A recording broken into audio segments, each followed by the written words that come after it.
Give everybody just a second. Get every stream up. Green check marks across the board. And away we go.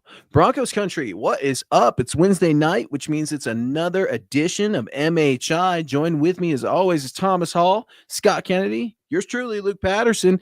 Tom, we got to get into this right away. I get that it's Falcons week. All right. I get that we've got a Falcons insider on the ones and twos with us. We're going to have a fun show. We're going to talk Justin Simmons coming back, the Ellis brothers going at it. Man, we were just kicking around the rock for just a second talking about that Chiefs loss. Thomas Hall, you told me last week you had a great feeling about that Chiefs game. So I changed my prediction. I said that the Broncos were going to win. This is your fault, Tom. It's my fault. Yeah, I mean, oh, man, what a heartbreaker. It was in the bag, man. It was in the bag. I thought, yep, I had a good feeling it was going to happen. And then, just the heartbreaker at the end. Sorry, it's my fault. Well, yeah, and I'm being right. It's your fault. Whose fault is it really, though, Tom? And we're not going to spend the whole show getting into Chiefs leftovers, but man, this was a kick in the nads. It really was. I'm still bitter about it, and it's Wednesday. We're in an entirely new game week. I'm still bitter about it. We talk about the playoff push, and the Broncos sitting at 5-5 right now. Yep. Technically, they could sneak in if the playoffs started today, but there's still a lot of football to be played. The Broncos are 500 at home. They're welcoming an Atlanta Falcons team that is very good and primed for a deep playoff run by many expectations. Who do you put that loss on with the Kansas City Chiefs, Tom? Because at first, I got to tell you, I wanted to go after Alex Forsyth. I really did. But after having a couple of days to sit and stew over it, let it fester and bother me, I got to put this on Sean Payton. We're watching game film. I got to be honest with you, Tom. I fast forward when I'm watching film, extra points, PATs, all that sort of stuff. I don't really want to watch it. But when I'm seeing videos on social media, on X, on Facebook of Alex Forsyth on the left side of the field goal or the PAT unit continually being put on his back, what am I supposed to think about the head coach of this football team who continues to put the man out there? Yeah, that was rough. I mean, there's a couple people to blame. I mean, there was a lot of things that went good and bad in that game. They could have probably, still won that game even without that blocked field goal at the end. But, I still have to put it on Forsyth. I mean, he's the one that got bowled over. Your job is to slow down the defenders. Yes, I get it. It's happened again and again. Maybe he shouldn't have been out there, but he was. And you still have to do your job when you're out there. And he didn't. He got bowled over. I mean, just flat on his back. There's no excuse for that to happen, because this is a routine special teams play. And if you're constantly getting run over, there's something wrong. Something wrong. Zackler coming in here. Thank you so much over on YouTube for the 199. Oh, it was blocked, man. Brutal. Just brutal. I'm right there with you, Zackler and David coming in on YouTube back to back. Appreciate y'all. Supers help keep the lights on. Really, really appreciate it. Good evening, Broncos country. 10-7. Let's go, Bo. Yeah, it was brutal. It was absolutely brutal. But I'm left with more than just a bad taste of the field goal unit. It was so egregious, him getting ran over. I mean, MHH superstars were messaging me after the game saying, Luke, was that fixed? I was mad. I was grouchy. My response probably wasn't very friendly. I don't like to go into the whole these games are fixed things. I think that's a very, I don't know. I don't want to call it a threat, an accusation, a very lofty accusation to put out there. But when Pat Mahomes is caught on the hot mic after he's already declared himself as a runner and he's asking the ref, hey, can you let me know when a defender gets by? When you're seeing egregious penalties that referees are calling on the Broncos defense that puts the Chiefs not only in a position to tie the game, but ultimately get them right back into it, I can't help but feel for Broncos country a little bit. They scared the Chiefs, but ultimately Kansas City, they got the last laugh. The Broncos, we have to wait again, Tom, a whole nother year before we can ask the question, can the Denver Broncos win at Kansas City, a place they haven't won since 2015? Yeah. Well, I'll tell you, the interesting thing for me is they lost at a heartbreaker, but there's two things that I'm taking away from this game that can hopefully give people some positivity going forward. Number one, they bounced back from a brutal loss from the Ravens and went in and should have won that game in Kansas City, which is always a tough place to play against the defending champs who look like they're, going to be right back in the mix again. So that's huge. And I said that last week before the game even started, that if they had a good showing and still lost, that would be a positive. But it was better than a good showing. They should have won that game. And then the second thing too is this isn't over by any means. The Broncos are in prime position to still make a push for the playoffs. I love Bo Nix's response to this whole the whole Alex Forsyth getting bowled over. He's a leader. He makes me. I mean, even after I did an analysis looking at his stats, and I'm really on board with him now. That even helped even more because, come out and say that and take, to defend him, and that just shows the sign of someone who knows what he's doing as a franchise quarterback. So I'm taking the positives with it, even though the refs are a joke when it comes to Kansas City. It's not just against the Broncos; it's been all year. I don't prescribe to being scripted. But no. I do think that the NFL can lean a certain way, and I think the refs definitely do. Brutal. Absolutely brutal. Ralph Bracegirdle weighing in over on Facebook. Thanks, Ralph, for joining MHI on your Wednesday night. Luke is awesome. Maybe better than Zach. I love all you guys. Thank you for getting me through my work days. Broncos 33, Falcons 17. Hashtag Denver Broncos wow. Ralph sees almost a blowout. He sees the Broncos putting a shellacking on the Falcons, who only lost by a field goal, right? That damn field goal. Speaking of field goal, they lost to the New Orleans Saints in New Orleans last week. Trap games exist for good football teams, and the Atlanta Falcons are a good football team. I wish they weren't, so that way I can make fun of Scott, but they are. They're a really good football team. Tom, I told you and Scott, I've watched more Falcons games this year because, I want the Falcons to finish with a worse record than the Broncos so I could tell everybody I told you so. But no, Justin Simmons is coming back. Kirk Cousins is a very, very able and willing quarterback. They have a decent offensive line. I mean, this is a well-coached Falcons team. So, Ralph, I appreciate the support, man. Thank you so much. I don't know that it's going to be a blowout. I think it's going to be a little too close for comfort. How about this? What if it literally comes down to the same scenario this week in Denver, Colorado, where the Broncos are behind and a field goal is going to win them the game? Thomas Hall, I ask you today, Wednesday, November 13th, is Alex Forsyth on the PAT field goal unit this Sunday in Denver, Colorado?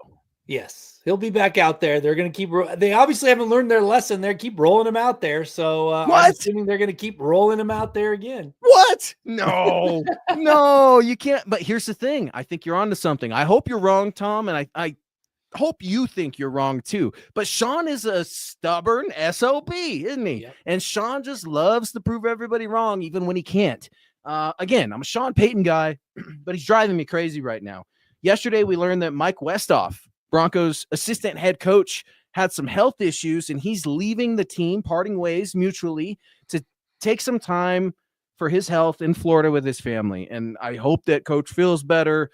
I wish that he wasn't leaving, but every man's got to do what he's got to do. Tom, I don't think it's related to the special teams play in Kansas City. I don't want to go there. I at least wanted to address it because I saw this is something going on in social media right now. Try to stay away from the health of folks. But Mike Westhoff, the assistant head coach, correct me if I'm wrong, I haven't seen anybody elevated to that assistant head coaching role. Who is Sean Payton going to lean on this week against the Atlanta Falcons? Yeah, well, I mean, the special teams coordinator, they're all in the same spot. Westhoff was there because they wanted that extra knowledge, that extra special teams coach, and they gave him that position. They don't need to put someone else in that position. I don't think it's related. I definitely health related. I mean, you got to look at the overall picture here. Look how bad the Broncos special teams have been and how much more improved they are since Westhoff has been here. One mistake doesn't, ruin, the entire coaching staff. So I don't think it's related. I think it's health, and I hope he, gets feels better, gets healthy, and by taking some time away. And it's important to do that. But Yeah, I mean, I think they're still set. I just, they're going to be without his knowledge, which is immense. You know who always makes me feel great? Our guy Phil McLaughlin over on Facebook, man, an absolute gem and star, specifically of this show Wednesday night on MHI. Phil's back with us when we were on Saturday nights, man. So really, really appreciate you, Phil. Good evening, Thomas, Luke, and Scott. The block sucked, but why didn't the Broncos at least try to get a touchdown? They had plenty of time left. Play calling could have been better in the second half, in my opinion. Hashtag Buckham. Phil, hey, you're exactly right. I don't know what happened there to come out of the second half, but Bo Nix turned it on. Bo's a gamer. Bo does what he needs to do to get his team in a position. I appreciated the fact, Phil, that Sean wasn't greedy wanting to go for that touchdown. I think that's coming. I think you might see him want to go for those sort of things next year. Why? Because Bo Nix won't be a rookie anymore. He will have some experience. He'll have some of those learning curves figured out. He doesn't like to make the same mistake twice. He's been doing it. What's with the Russell Wilson? I'm going to turn my back to the line of scrimmage and go backwards for minus 34 yards on 2 sacks. I can't stand it. I wrote about it in one of my takeaways. You never give the line of scrimmage your back ever if you're a ball carrier, especially if you're a quarterback. I don't put this on Bo. I really don't. This was a freak occurrence. I think it's interesting that we're talking about Mike Westhoff and the whole he'll leave, parting ways with the team mutually, because Ben Kotwicka, who's the special teams coach, we don't even really talk about him. So I guess we're going to learn what kind of special teams unit we have. Guys, it's MHI. It's Wednesday night. He's Thomas Hall. We've got Scott Kennedy with us. I am Luke Patterson. We appreciate you guys for joining us every Wednesday night at 6 p.m. Mountain. We are getting over Chief leftovers, if you will, right? We're talking about that blocked field goal. And why are fans talking about this so much, Tom?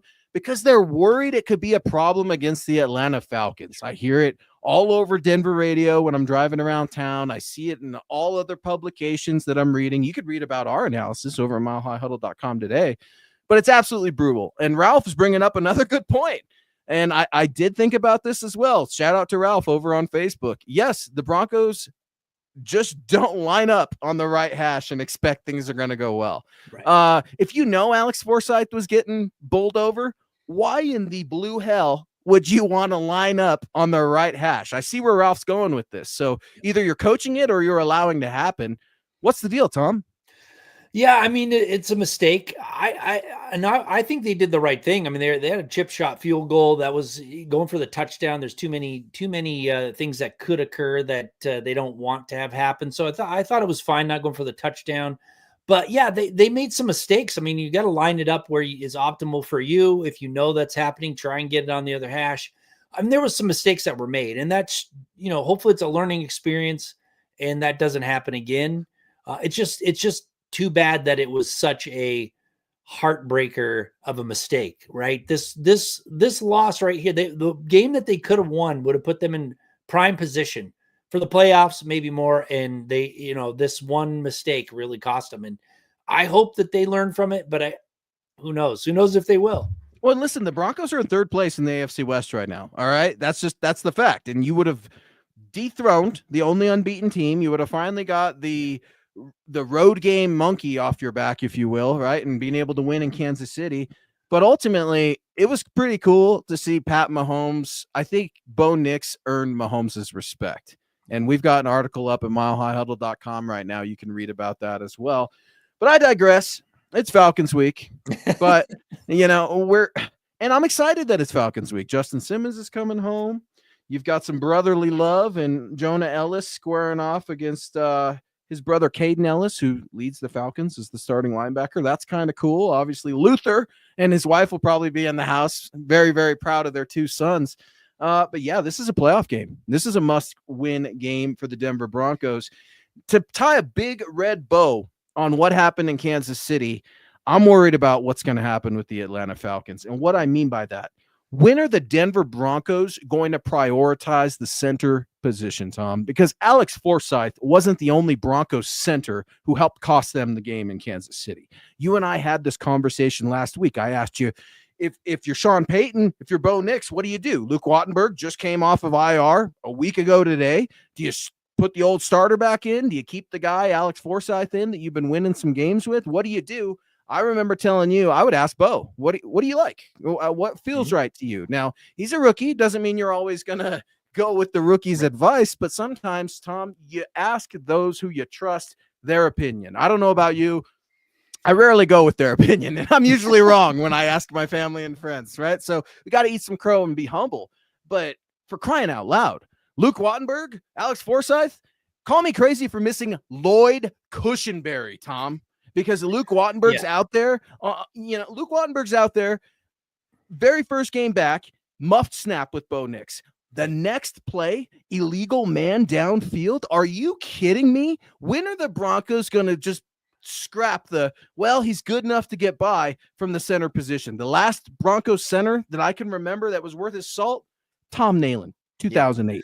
Yeah, I mean, Matt Paradis was a pretty good player as well. Always hurt. 80-year-old hip. Yeah. But no, I got you. They need to address that position, and losing Lloyd Cushenberry, who kind of came on in 1 year, had a really good season, was tough, and you can't address everything in one off season. But yeah, it's a bit of a bummer. Hopefully they can address that in the off season. But yeah, neither one of them seem to be the elite center type.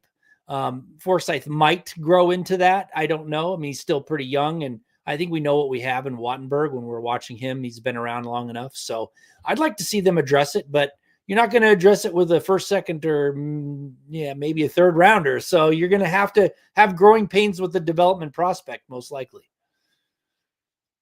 You're on mute. That's a good point. And sorry, I forget. And when you do radio or podcast, you have to actually hit the mic button. No, it's a good point, Tom. And, I think about it, and I go back in previous scouting notes from previous seasons every once in a while.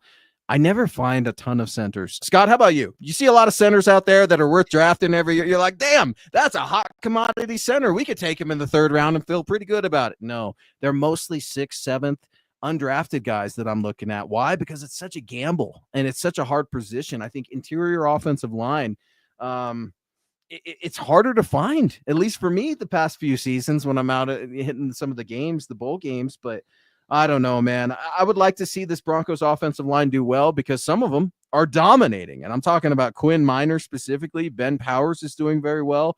Garrett Bowles is having a nice season. The future remains to be seen with what's going to happen with Garrett Bowles. Mike McGlinchey has done particularly well since he came back, better than I thought. What do you expect from this Atlanta Falcons defense, Tom? Because Bo Nix is still a rookie. The offense is still coming together. They're trying to find a running back. Did they find one in Audric Estime? Can we expect Audric Estime to just run wild against an Atlanta Falcons defense that could potentially be vulnerable against the run? Yeah, it seems like a softer defense. I think that the Broncos can move the ball against them. And man, Estime looks like he's coming on. I would love to see the running game secure the victory rather than putting it in Bo Nix's hands, even though I'm very high on Bo Nix right now. But if they can get the running game going with Estime, heck yeah, I'd take it. I just think the Falcons, they're vulnerable defense. And I think if you have the right game plan, you can put some points up on them. I'll tell you what, the Broncos were a little bit vulnerable on defense as well, if we're going to be completely honest, specifically in the secondary. Riley Moss has had some difficult weeks, back-to-back weeks. Now, I get it. You're going against the two heavyweights, really, in the AFC, right, with Baltimore and Kansas City. And I know we can put Buffalo and Houston in those conversations as well. But there's been some vulnerabilities there on the Broncos defense. Now, the pass rush looked much better. Zach Allen's a monster. Jonathan Franklin Myers might be one of my favorite players right now, Tom. And I got to eat crow. I wasn't expecting a lot out of him. I didn't know a lot about him before he came here to Denver. I thought it was a lukewarm signing. Man, Zach Allen, Jonathan Franklin Myers, Baron Browning, Jonathan Cooper, Nick Bonito. I mean, have yourself a game, boys. But what's going on? Pat Surtain had a rough game. Riley Moss had a little bit of a rough game. I mean, the vulnerabilities are there for Vance Joseph's defense as well. So I think we were maybe just a little too early to be calling this defense elite here in Broncos country. Yeah, I mean, we need to back off it a little bit, especially after the Ravens put a walloping on them. But You also have to remember, too, Andy Reid is no slouch as a coach. Probably had a really good game plan. He's very good at scheming receivers open. So I can understand why they might have had a little bit of a rough outing against the Chiefs. But that's what happens. I mean, remember, Riley Moss this is only his first year really playing. I mean, he's not a rookie, but he's basically going through kind of rookie. No. When we're out there and we're creating new nicknames for Pat Surtain and Riley Moss, right? Like, you got to back it up. And you're exactly right, Tom. I mean, game snaps, they matter. We're talking about it with Bo. How about a corner, right? A corner who pretty much missed all of last year. And I get that he's a track star, but you got to run backwards. And to be fair, DeAndre Hopkins, man, he's no slouch. And I had fun watching the matchup with him in PS2. I think the referees were very generous to DeAndre Hopkins at times, but it'll be interesting to see how Vance Joseph continues to adapt, because that's something we're seeing for the first time with Vance Joseph. He's adapting with his defense. He's not just sticking back, let's prevent, and secondary is my favorite thing ever. You're seeing a lot more blitzes from Vance Joseph. Now, they don't always hit home. Sometimes they're a little reckless, in my opinion, but hot damn, it beats a prevent defense. Phil circling back around over on Facebook. The Broncos O should fit perfect against the Falcons D. Nick should have room to run, and the short game looks available. Also, the Falcons pass rush is terrible. Don't overlook the Falcons, Phil. I hear you guys. I do. I don't know why, Tom, but I'm nervous. And one of the reasons I'm nervous, Phil, is because the Broncos haven't done well at home this year. What, a 2-2 record? I remember the days of Mike Shanahan, and I played for Dave Logan and Mullen, and one thing was clear. You don't lose at home, ever. You protect the barn. The Broncos haven't been able to do that in a long time, Tom. What kind of home field advantage, if any, do you see the Broncos having with the Atlanta Falcons? Because the Denver Broncos fans are going to be pumped to see Justin Simmons back in Denver. Do you think there's a home field advantage? Well, I mean, there's always the crowd noise, but you can't have a home field advantage if you're typically not taking care of business at home. And the Broncos haven't been, but they haven't been a very good team either. So all that mile high magic, when you're not a good team, you lose, and you lose at home. This year, I think you're going to start to see that tide turn. And this is the game where you actually see not only the tide turning to being better at home, but this is a pivotal game for them if they want to actually take that next step. Like I said, after the Ravens game, they need to go into Kansas City, put on a good showing. Well, now they lost a heartbreaker. How are they going to respond? Now, if they go out there and beat the Falcons at home, that's a response, a good one. And then you can start chalking them into the playoffs. They go out there and flop because they lost a heartbreaker to the Chiefs and now they're just going to roll over, then you consider them done. They're going to be playing for a few wins and then sitting on the couch come playoff time. That's just it. And look, I would love for this team to make the playoffs as much as anybody. I don't see it with this offense right now. I see flashes at times, and the defense has carried you in some games. But when you have zero running game, I don't get it. What, are we just supposed to let trio of rookies shoulder the load? That was one of my takeaways from this game. I mean, it was the Bo Nix, Devon Bailey, Audric Estime show. And for Sean Payton to expect those three rookies at quarterback, running back, and wide receiver to beat the undefeated back-to-back reigning champs on the road felt a little reckless. Now, I don't think Sean's completely far from it. Bo is obviously playing very well. He continues to improve. He's getting loads of respect from other coaches, and we'll talk about Falcons head coach Raheem Morris's comments about Bo Nix. But it's reckless. It's irresponsible. Estimate 14 carries for 53 yards. Okay. It's about a 3.8 yards per carry average. I appreciate it. No fumble concerns. Still a rookie. Are you going to lean on that rookie if you make it to the playoffs? It's reckless. Marvin Mims is not Deebo Samuel, Tom. I am so sick of seeing Marvin Mims lined up like he's some sort of a scat back that's going to just put on the speed burners. It doesn't work. So this lack of a run game, when I was so convinced we were going to have one, Tom, at the beginning of the season, Javonte number 1, Jaleel number 2, and then we'll mix in the rook, Audric Estime. Jaleel McLaughlin, 2 carries for 12 yards.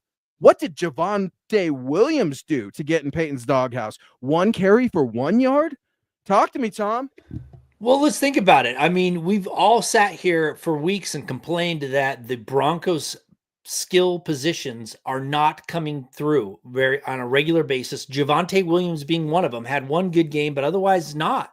Maybe they do need to rely on the rookies. I'll give a little hint to my article. It's going to either publish tonight or in the morning. I was looking at Bo Nix's numbers the first 5 weeks versus this last 5 weeks.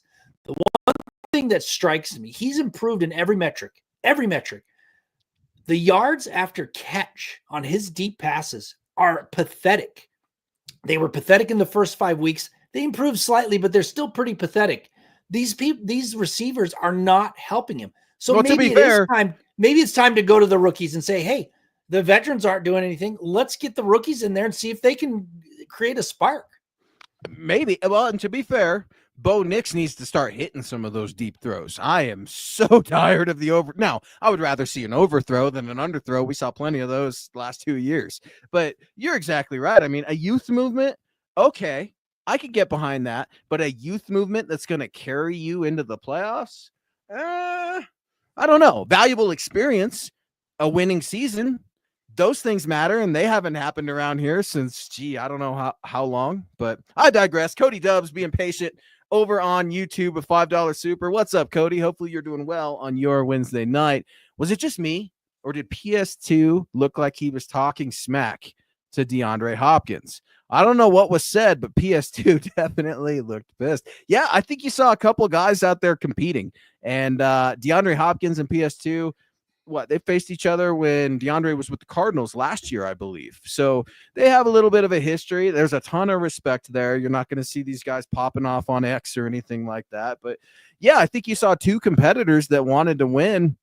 DeAndre's just starting to remember what it felt like to win now that he's with the Chiefs. And PS2, his dad played for the Chiefs, if memory serves. You don't think he wants to win a place where he probably spent some time as a young man? So I liked it. I like it when PS2 gets a little bit fired up. I don't think it's in his nature. I think he's a very quiet, soft-hearted kind of a guy.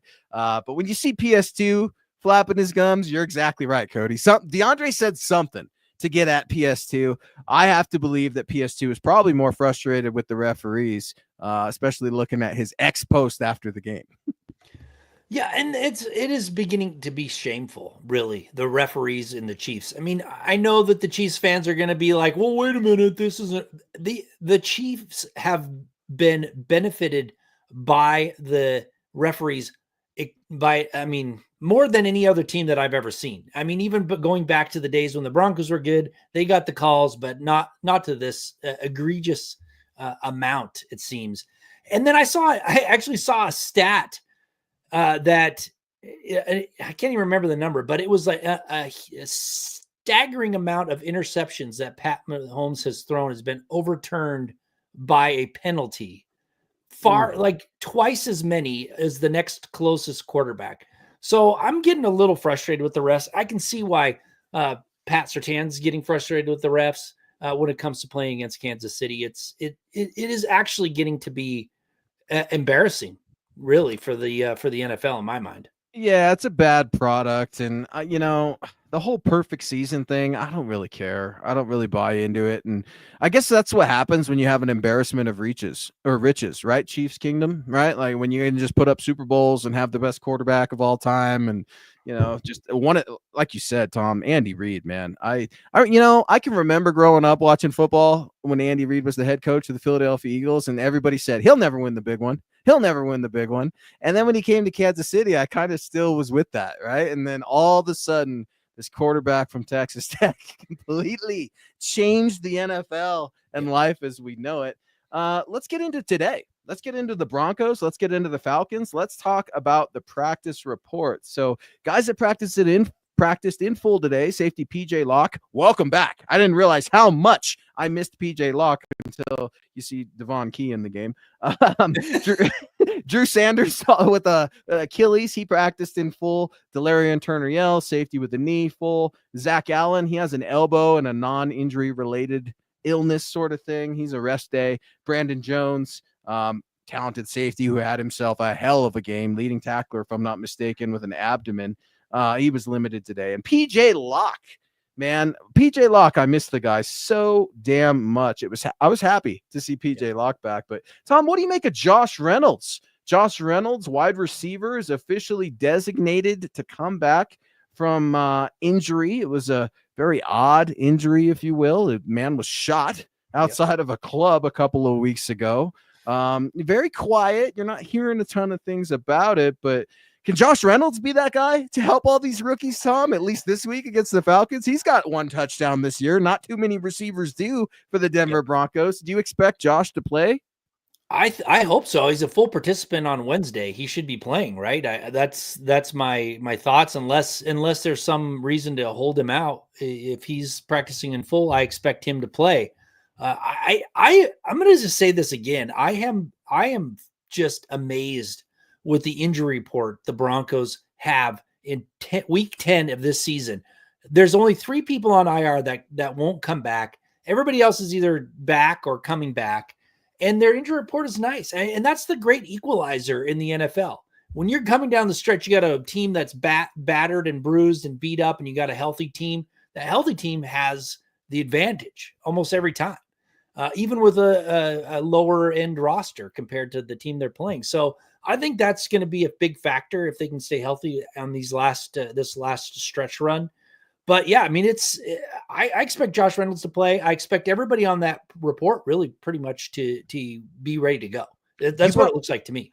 You brought that up over on X at Thomas Hall NFL over on X. And that was a really good point, because remember when every Bronco was out for the year with a hamstring injury, or they would come back and then get another hamstring injury? I mean, there's something to be said. I just got done yelling at Sean Payton for the last half hour with Alex Forsythe and the blocked field goal attempt. There's something to be said for changing the health of a franchise and a football team. And I think you've got to give a lot of credit to Sean Payton for bringing in his guys.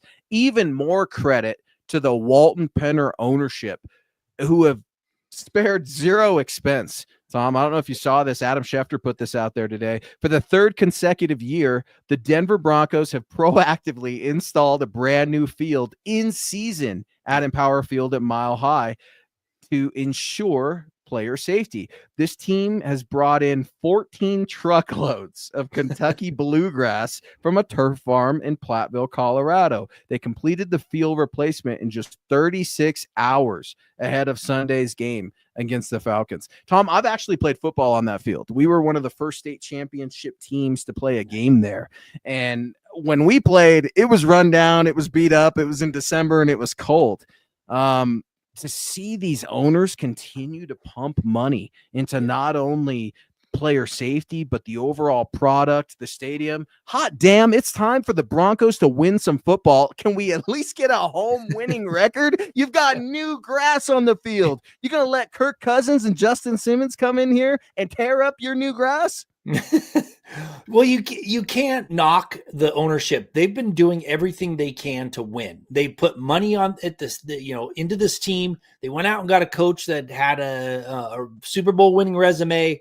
They paid dearly for that. They've invested everything that they can do to make this team better. Now, whether or not they pick up the right players in free agency or whatever that, or draft the right, that's yet to be seen. The wins need to come, but you can't knock the ownership group for what they've done. They have invested in this team to win. And I'm pretty happy with it so far, because I was skeptical when I for my experience back in the days of retail, I knew what happened at Walmart. And I was like, man, if they try and run this thing like they do Walmart, this is going to be a disaster. But they've been the complete opposite. I'm actually very pleased with the ownership group. Yeah, I don't like change. I like to get in a rhythm and stay there. And as I get older, I'm less resistant to change, because you just have to accept things are going to happen in life, right? And it's something I continue to learn. One thing I couldn't accept was, like you said, all the continued injuries, right? The hamstrings, this, that. But anytime there's new ownership, I think there's a little resistance from the fan base, because you don't know what you're getting. You don't want the nightmare scenario of getting the Jerry Jones and what's happening with the Dallas Cowboys my entire lifetime, right? Like, you don't want those sort of things. And I think the Broncos country can feel relieved that that's not happening with the Walton Penner ownership group. Say what you want about them personally, how they donate their money, whatever you want to say.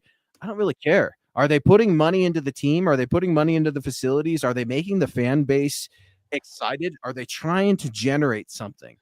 Yeah, they're working on it. We got new jerseys too, right? Everybody was talking about those, and you're still seeing those. I think the fan experience is something that the Walton Penner ownership group has prioritized, but it doesn't mean jack squat if the Broncos come out and lay an egg against the Atlanta Falcons. And I love all of the optimism in this chat. Broncos country is truly rocking and rolling and thinking that this team is going to come back from a soul-crushing defeat in Kansas City. I just caution you guys. Atlanta's a good football team, okay? They can not only win this game, this could be an embarrassing game if the Denver Broncos don't show up.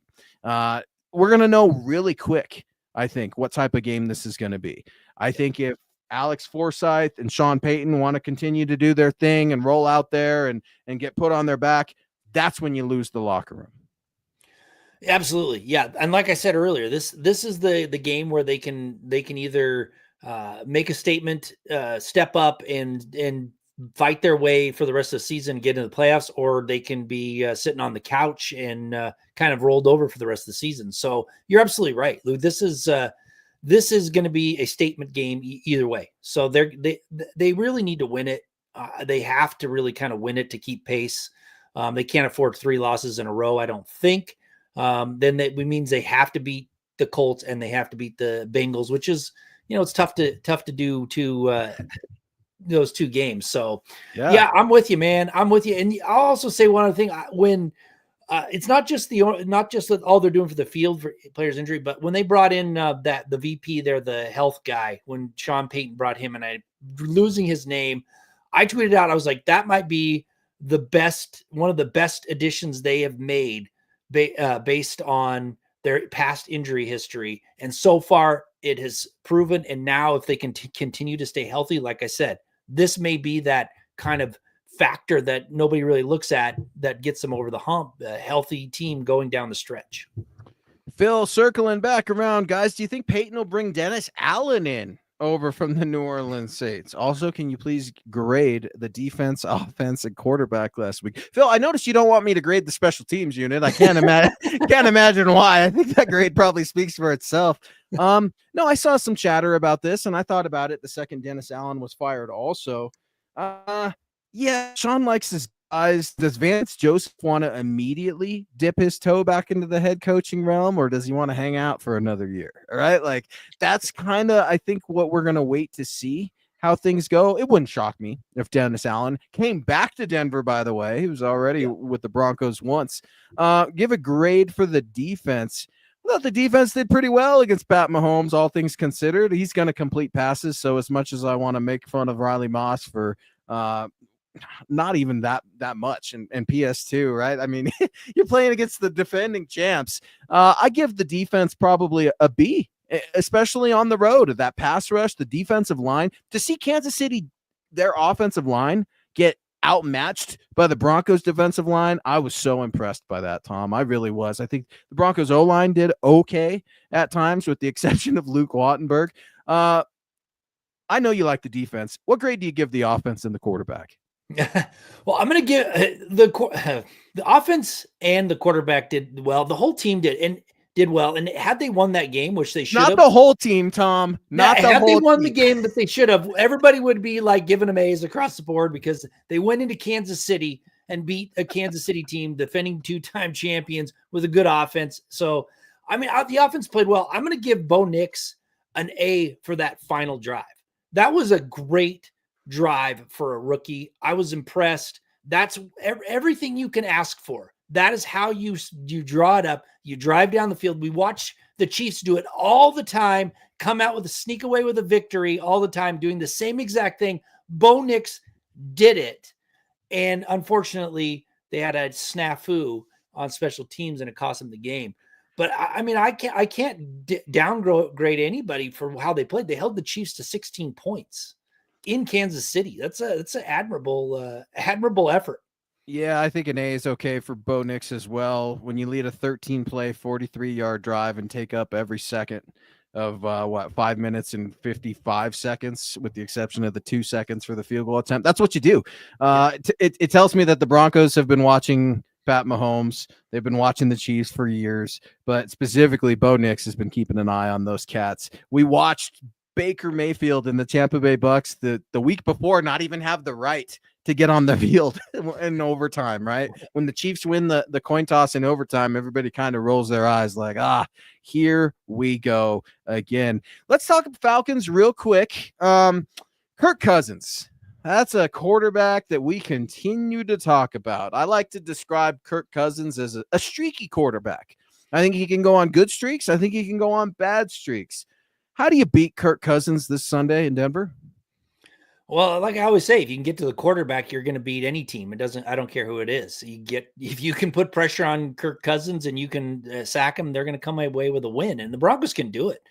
They've got a good pass rush. So that's how you stop Kirk Cousins. He's a great statistical quarterback. Don't get me wrong. A guy can, if you look at stats across the board, he's one of the better through his career than he ranks up there with some of the better quarterbacks. But when it comes to actually winning when it counts, that's kind of where he falls down. Yeah, that's exactly it. And he's going to play, but he was on the practice report today. He was limited with a right shoulder and a right elbow. And we just got done talking about health. Yeah, you look at the practice report between the Broncos and the Falcons. The Broncos have 6 guys on, and the Falcons have maybe a dozen, maybe a baker's dozen. There's some luck that comes into that, some good fortune, but there's also the resources. There can be a huge debate on, the indoor stadium fields and if they're slippery and versus outdoor. I don't know, circumstances out of your control. Those are things that they're fun to debate. And I think we're all tired of seeing the Super Bowl, just guys skating left and right all over. Yeah. That field we need to figure out. But for the rest, man, you're exactly right. You gotta hit Kirk Cousins. But for me, and it's gonna be one of my keys to victory coming out this Friday, you need to capitalize on turnovers. The Broncos defense don't get a lot of turnovers. As good as Pat Surtain is, not a lot of interceptions in his career. This is the game where you can change that, because Kirk Cousins likes to live and die by the gunslinging. I'm going to toss this up and hope for the best.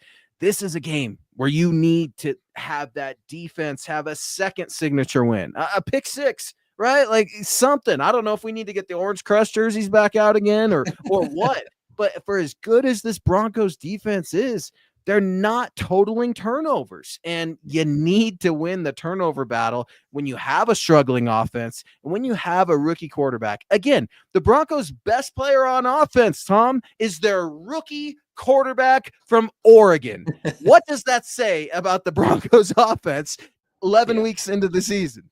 Yeah, we've been saying it all year. They lack elite skill players, and they certainly do. And sometimes they get hot. We can see Cortland Sutton got hot for one game. You saw Javonte Williams, turn out a good game. And you see it, but it's so inconsistent. And they don't have anybody that can, quote unquote, take over the game on offense. So they have to rely on their quarterback, who is a rookie, but doing well as a rookie. I am very pleasantly surprised with how well he has actually been doing, but at the same time, he's still a rookie, and to rely on him to kind of lead that team to these victories all the time, it's asking a lot. Some other people have to step up. They have to, and if they don't, then you're gonna see these games where it's a near miss or not quite over the hump yet. And I'm really intrigued with Audric Estime. I get him some more carries. Let him carry the bulk of the load and see what he can do. He's a beast. He's a big dude. My guess is by the end of the game, if he's got 25 carries, he's probably getting more yards than he did on his first 3 or 4 carries. So just start feeding him the rock and see what he can do. And hope for the best with the rest of the team. The rest of the offense anyway, because so far everybody's had the chance and nobody has stepped up. I would be shocked if any Broncos running back got 25 attempts, Tom. Sean just, I get in these competitive games, you got to rock and roll, and sometimes you got to toss the rock, but Sean just has not been able to get a productive running game going. And for the life of me, I'm starting a lazy take would just to say it's the running backs. Obviously, the offensive line have a hand in this. The play caller has a hand in this as well, but it's troubling. It's absolutely troubling. Yeah, stay tuned to Audric Estime. His nickname, right? It's Baby Bus, as in the bust, Jerome Bettis. I'll be writing about that this Friday, one of my keys. Joshua coming in. Look, great DBs don't get a lot of picks because they don't throw at PS2. That's a good thing. I hear you, Josh. I hear you. But it's not just Pat Surtain. I'm looking for some strip sacks. Can that happen? Jonathan Cooper, you just, got a decent contract. Hope you're here for the rest of your career. Nick Benito, I would love for you to stay in Denver. Jonah Ellis, rookie on the rise. Hey, we need something. Any turnover. I'll take a pick, a fumble. It doesn't matter. I'm not greedy about it, Josh. But the defense, man, the defense has been carrying the Broncos water for way too long, almost 10 years now. And it's time. It's time for Bo Nix to get the signature win that he needs. He's getting all kinds of respect. Raheem Morris is talking up his praise. You can read about it over at milehighhuddle.com. He gets more and more respect each week, but I don't think Bo really cares. Bo wants the win. It's not about respect. It's not about painting your nails. Hey, Caleb Williams, how you doing, by the way? Who could have saw that coming? It's just one of these things, man, where Sean has to simplify this offense. Bo is shouldering the load. Again, the play clock gets down to like 5-4. And early timeout had to be burned last week in Kansas City for the same thing. So I'm hoping to see a running game get going. In terms of the defense, they have to stack up turnovers, man. Good defenses do it. This is the quarterback that's going to give you at least one. At least one. I haven't gone back and looked in Kirk Cousins' stats yet, but I would venture to say that almost every other game there was a pick.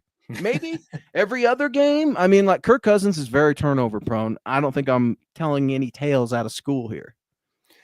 Yeah, and we saw last year when they started getting turnovers, which was at a pretty much a historical rate, they started getting wins. So anytime you can take away the ball, it's great. But at the same time, there's going to be games where you don't get takeaways. And you're right, the offense has got to carry that load.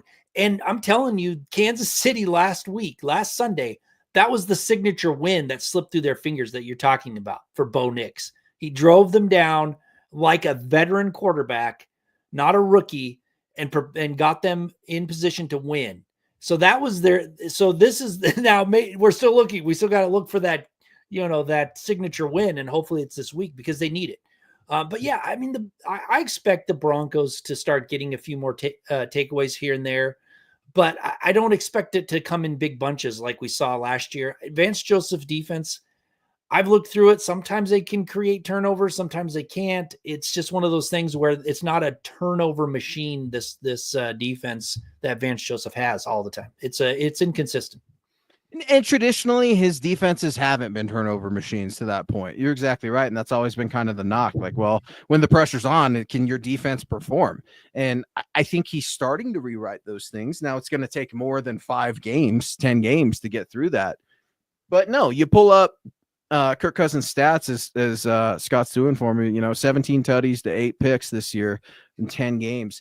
And I'm looking at, man, I gave him way too much credit, Tom. There was only one game this season, and it was against the Carolina Panthers. The Falcons beat them 38-20, in which Kirk Cousins did not turn the football over. He has lots of fumbles this year, too, when you start looking at the turnovers. So there should be no excuse for the Broncos not to get at least one. I don't care if it's a fumble recovery. I don't care if it's a pick. But the defense needs to help because special teams, offense, they need all the help that they can get. Bijan Robinson, he's a tricky little booger, Tom. I don't know what you do with this guy, right? The Broncos run defense has improved, but what makes me more nervous about Bijan Robinson is when they use him as a pass catcher, man. He is able to get in space. He's shifty. He's dodgy. He's able to get a lot more first downs than I think people give him credit for. If you're planning for the Atlanta Falcons, Kirk Cousins aside, man, your linebackers, they're doing a pretty decent job with Justin Sternad, who I thought had a really good game last week against the Kansas City Chiefs, moving sideline to sideline. Cody Barton. I don't know how much Drew Sanders is going to be involved, if any. I think they're taking his time with that Achilles injury, and you don't want to ruin the young pup before he even gets to lick his chops yet. But how do you guard Bijan Robinson in the passing game? Yeah, I mean, they end up doing it with a linebacker, most likely. I mean, Ouch! That's a mismatch. That's a it huge is. But mismatch. who else are you gonna? You're not gonna drop a safety down to cover him. Most likely. I No. mean, Not depending with on Drake London. Not with Drake London in the game, man. And I'm so jealous, Scott. I am so jealous that you guys have a wide receiver like Drake London because I love watching that guy play, man. I think you're just starting to see him scratch the surface. I think Drake London can be one of the best NFL receivers at the end of the season, especially if there's a playoff push. I really like watching Drake London. You got to imagine Pat Surtain's going to be on him, right? And I know Drake London's on the practice report listed with a hip injury. He's going to play and he's fine. All right. Like he's in full. Scott was actually telling me, he was in my ear saying Falcons got fined last year, if you remember, for under-reporting Bijan Robinson. Now they're over-reporting absolutely everything. So that could be another reason why you see a million Falcons on the injury list. But hey, Justin Simmons isn't one of them. He's been playing, 2 weeks now, Scott, if memory serves. So what kind of reception do you think Justin Simmons is going to get? He spoke today. I'm sure we're going to have some articles up at milehighhuddle.com. He said he's going to be a Bronco forever, but right now he's a Falcon, and the important thing is to get the win. How does Broncos country embrace Justin Simmons in his first return to Denver? Well, I hope they're classy. I mean, it wasn't his decision to leave, and he's a great person. I mean, I've interviewed him a couple times. Super nice, personable. He's been with the organization for a long time. Solid player. I think he'll get a warm welcome, but hopefully, as soon as the whistle sounds for that kickoff, there's no love for Justin Simmons with the Broncos team. Yeah, I like Justin, man. He was good in the community, a good dude. I think he's got his priorities in the right place. I think he's a good man. I don't know him, but on the brief interactions I've had with him, that you've had with him, he's a gentleman, a total gentleman. I don't really care that Justin Simmons is coming back this week, man. I hope Bo Nick lights him up, if I'm going to be honest. But that's a huge challenge, man. A veteran ball hawk safety like Justin Simmons against a rookie quarterback who's just starting to come into his own. I think he's feeling himself a little bit. He's getting more confident each week, but that's another matchup to potentially look out for. I mean, the safeties for the Falcons are no joke, man. And I get that the defense could be better for Atlanta, but I'm scared, Tom. I'm scared, folks. Maybe it's just Broncos country. I hope it's not happening in the building at Broncos HQ, but I'm afraid folks are overlooking the Falcons, and I'm not making them out to be the Kansas City Chiefs. No way. But this is a dangerous football team that will be in the playoffs. Yep. Yeah, I'm with you. I'm right there with you. They're a good team. The Broncos got to come out and play a good game in order to win this thing. And they're beatable. Just like I thought the Kansas City Chiefs were beatable too. And they have been all year, but of course, we all know what happened, unfortunately. Were you feeling better about the Chiefs last week in terms of confidence and the Broncos being able to beat them? Or are you feeling a little bit more confident with the Broncos' chances to beat the Falcons this week?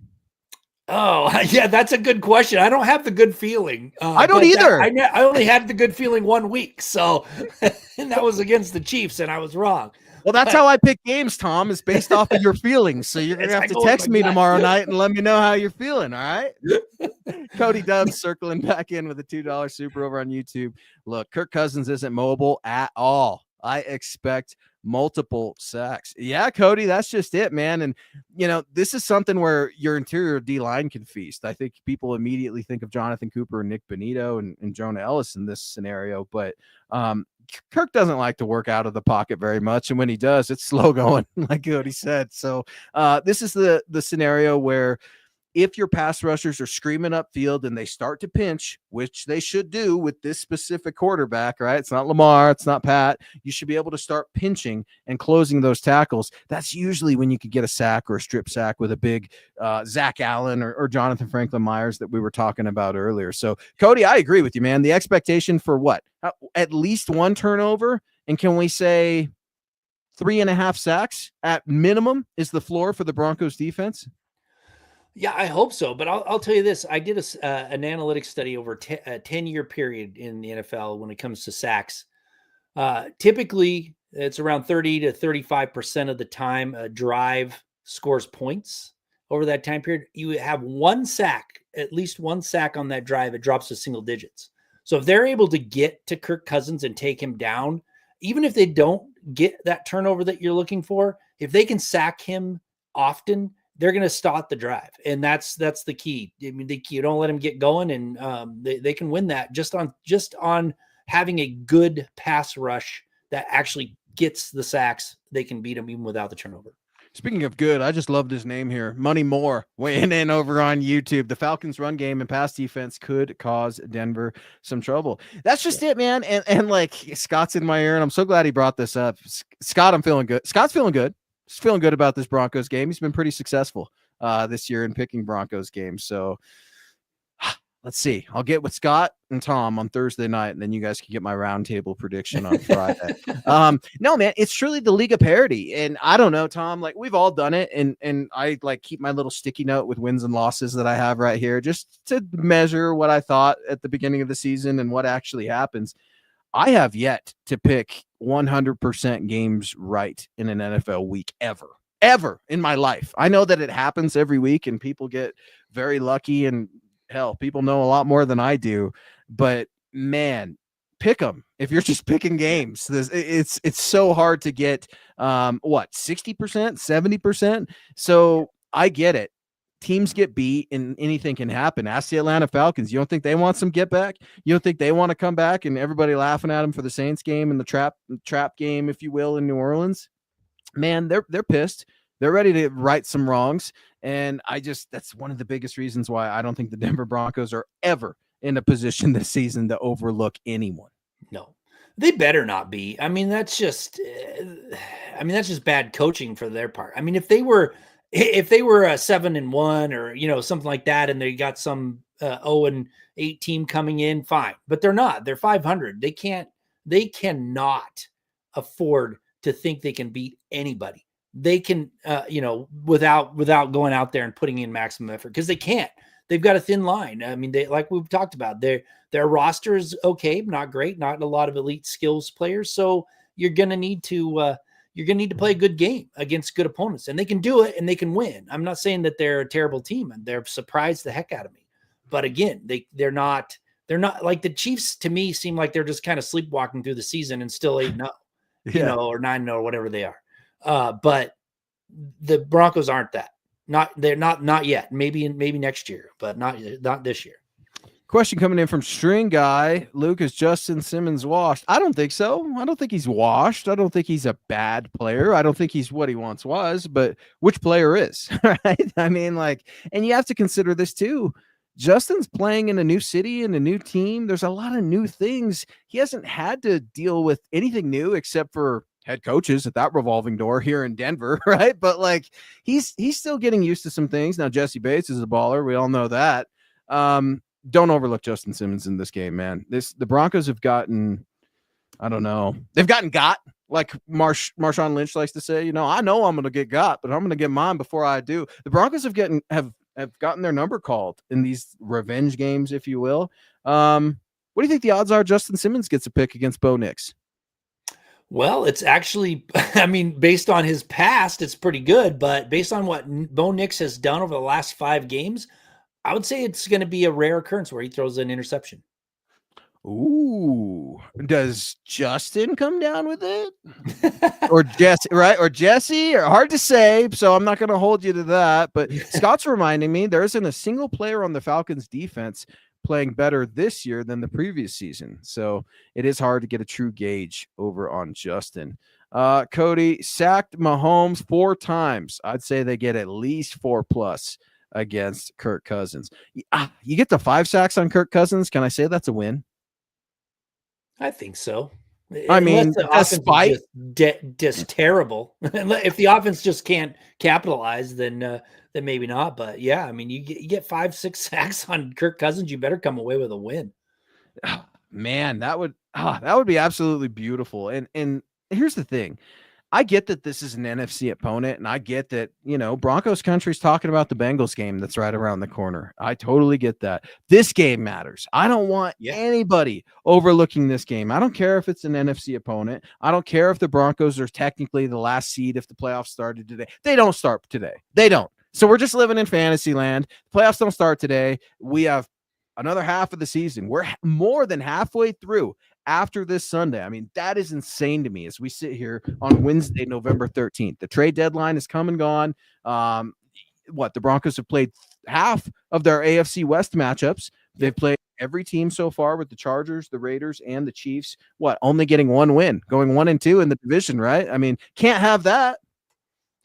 No, they've got to make up some ground. They're still sitting in a good spot. Like I said, I think 9-8 gets them into the playoffs. If they beat the Bengals, I think 9-8 gets them in for sure. 10-7, I would say it's a guarantee. So they've really got to win 4 games, one of them against the Bengals, and they can make the playoffs. That's my analysis on this season. I think they're poised to do it. But if they lose the Falcons, they're going to be in some trouble. I mean, they really are. There's no doubt about it. What's funny about this is, like, you and Scott before the show were talking about, getting to 9 wins, and does that get you in? Well, yours truly predicted 9-8. What's funny about this conversation is you guys are feeling better about the Broncos getting to 9 wins. I'm feeling worse, believe it or not. And I'm not trying to poo-poo them, but man, I need to see some fundamentals get cleaned up from Sean Payton before I get super through the moon. And maybe a dominant win against the Atlanta Falcons, who are a good football team, that'll change my mind a little bit. Because when you look at the Broncos, I mean, which good football teams have the Denver Broncos beaten? I mean, really? Tampa, maybe? Can you call them a good team? Okay. They were maybe. at the time. They were at the time. They're competitive, right? But the Falcons have just gone whoop with the division. They look really hard to catch. You need a signature win against a good team, and it's going to be a battle with the Atlanta Falcons. Guys, stay tuned for Thomas's article coming out within the next 24 hours or sooner. Analytics on Bo Nix and why he is Denver's franchise quarterback. It only took you 2 weeks to catch up to me, Tom. I didn't go through all the smart, intelligent analytics that you did, but I went through the eye test a few weeks ago, and I finally said I am committed to Bo Nix. We'll save our predictions for Friday as well. Another good show, Tom. A lot of good energy from Broncos country here tonight, and I'm really hoping the Broncos can sweep the NFC South.